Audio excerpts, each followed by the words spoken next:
চলো দেখে নিই এই প্রিভিয়াস ইয়ারের প্রশ্নটি কিভাবে আমরা কয়েক সেকেন্ডে কনসেপ্টের দ্বারা সলভ করতে পারি। এখানে দেখো বলা হচ্ছে 100 এবং 250-এর মধ্যে থাকা সেই সমস্ত পূর্ণ সংখ্যার গড় কত যা 11 দ্বারা সম্পূর্ণরূপে বিভাজ্য। মানে এই যে দুটো নাম্বার আছে, এই দুটো নাম্বারের মধ্যে যত 11 দিয়ে ডিভিজিবল নাম্বার আছে বা 11-র মাল্টিপল যে নাম্বারগুলো আছে সেগুলো যোগ করতে হবে, কতগুলো আছে সেটা দিয়ে ভাগ করে অ্যাভারেজ বের করতে হবে। আচ্ছা, এইভাবে যদি আমরা সলভ করি তাহলে কিন্তু আমাদের পরীক্ষায় অনেকটা টাইম লেগে যাবে। তাহলে আমরা কিভাবে সলভ করব? দেখো, যেহেতু প্রত্যেকটা নাম্বারের গ্যাপ হচ্ছে 11, মানে প্রত্যেকটা আগের নাম্বারের সাথে 11 যোগ করলে তার পরের নাম্বারটা পাবো। মানে যেহেতু সংখ্যাগুলো কি হচ্ছে এপিতে আছে, মনে রাখবে এপিতে থাকলে কি হয়, অ্যাভারেজ বের করতে গেলে first number plus last number divided by 2 করলে আমরা কি পাবো, আমরা অ্যাভারেজ পেয়ে যাব। এবার এখানে অ্যাভারেজ বের করতে বলেছে। এবার ভালো করে লক্ষ্য করো, এই যে প্রথম সংখ্যাটা হবে এটাও 11 দিয়ে ভাগ যাবে, মানে এর মধ্যে 11 থাকবে, এটাও 11 দিয়ে ভাগ যাবে, মানে এটাও 11-র মাল্টিপল। মানে এই দুটোর থেকে যাই হোক না কেন নাম্বারটা আমরা 11 কি করতে পারি, কমন নিতে পারি। মানে 11 ইন্টু সামথিং, ধরো এক্স হবে নাম্বারটা, ডিভাইডেড বাই 2 করতে হবে। মানে দেখো এই 2টা দিয়ে তো এই 11টা কাটা যাচ্ছে না, মানে আমাদের যে উত্তরটা হবে সেটা 11-র মাল্টিপল হবে। এখানে দেখো কোনটা 11-র মাল্টিপল, এখানে দেখো 1 + 6 যোগ করলে 7 হচ্ছে, মানে 11-র এটার মাল্টিপল হচ্ছে।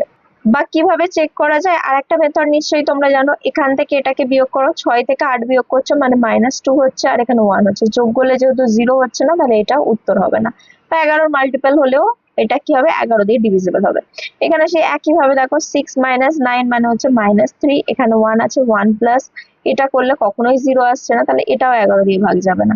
এটা দেখো 6 - 4 মানে হচ্ছে 2, 2 + 1 3 হচ্ছে, মানে এটাও কি হচ্ছে 11 দিয়ে ভাগ যাবে। তাহলে এইভাবে আমরা চেক করে ডিরেক্টলি অপশন নাম্বার 1টা কারেক্ট আনসার হিসেবে মার্ক করতে পারবো।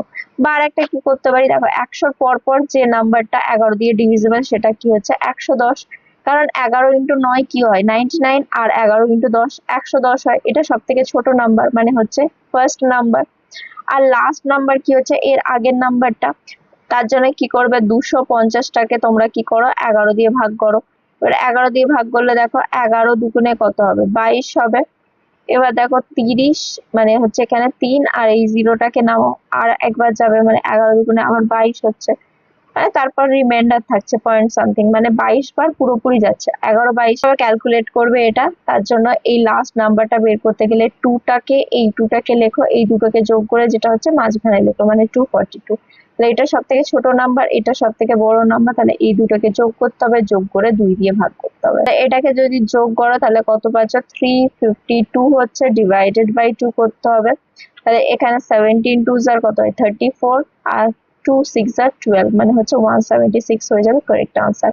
তোমরা দেখো এত ক্যালকুলেট করলে, এই ক্যালকুলেশন না করে শুধুমাত্র 11-এর ডিভিজিবিলিটি যদি চেক করতে, তাহলে কিন্তু ডিরেক্টলি প্রশ্নটা পড়ার সঙ্গে সঙ্গে তোমরা সেকেন্ডে উত্তর করতে পারতে। তোমাদের যদি এই ধরনের কন্টেন্ট ভালো লেগে থাকে, আগামী দিনেও যদি ট্রিক সহ কনসেপ্ট দ্বারা কিভাবে কয়েক সেকেন্ডে তোমরা পরীক্ষার খাতায় প্রশ্নগুলি সলভ করতে পারবে সেটা শিখে নিতে চাও, তাহলে অবশ্যই যুক্ত হও গণিত বিজয়ের সাথে। দেখা হচ্ছে পরবর্তী ক্লাসে আরো এরকম অসাধারণ কন্টেন্টস নিয়ে। সঙ্গে থাকো, শিখতে থাকো।